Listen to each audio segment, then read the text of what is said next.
Contoh ya, emas digital. Menurut lu emas digital tuh aman nggak? Nggak yakin. Pertanyaan kedua, emasnya beneran ada nggak? Nggak lah. Nggak yakin. Siapa yang memverifikasi emasnya ada? Nggak ada. Nah, ternyata tes ceritain. Nah, di Indonesia, nih supaya orang-orang paham nih emas digital di Indonesia. Emas digital di Indonesia itu tuh ada dua ekosistem yang berbeda. Ekosistem yang satu di bawah Kementerian Keuangan, ekosistem yang satu di bawah Kementerian Perdagangan. Oke, sampai sini dapat ya? Ya. Ini dua menteri berbeda nih. Nah, regulatornya berbeda nggak? Berbeda. Kementerian Keuangan, regulatornya nanti OJK, Otoritas Jasa Keuangan. Benar. Kementerian Perdagangan, namanya Bapepti. Ini sudah dua. Nah, Kementerian Keuangan itu pemainnya itu namanya adalah Bank Emas atau Bullion Bank.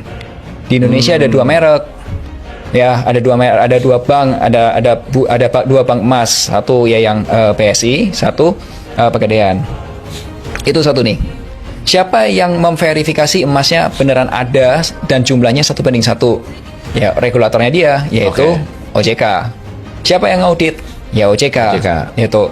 Nah, bebannya di OJK memang berat. Bagaimana dia memastikan bahwa emasnya itu beneran ada 1:1? Itu bebannya OJK. Dan OJK yang perlu memberitahukan atau mengkomunikasikan ke kita semua bahwa memang mereka sudah melaksanakan itu gitu. Ini satu. Nah, yang kedua, yang ini clear ya.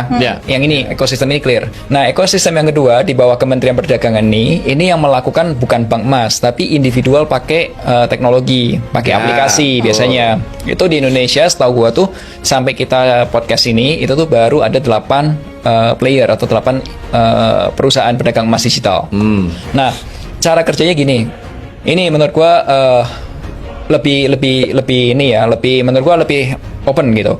Jadi ketika Melvin beli emas digital di aplikasi A, ya kan? Kalau yang ini itu tuh gini, misal gue beli di satu perusahaan tadi, contohnya gue kasih contoh kayak Antam atau Antam tuh punya license juga, atau treasury gitu ya. Itu gue beli gitu. Misal gue beli 10 gram. Nah, mereka itu akan melaporkan ke bursa berjangka, bursa komoditi, bahwa Melvin telah melakukan perdagangan 10 gram. Dan mereka akan lapor ke kustodian. Kustodian itu adalah yang punya berangkas. Ini Melvin beli 10 gram ya. Catat nih, 10 gram ini punya Melvin. Karena dia udah siapin dulu emasnya dalam bentuk kilobar.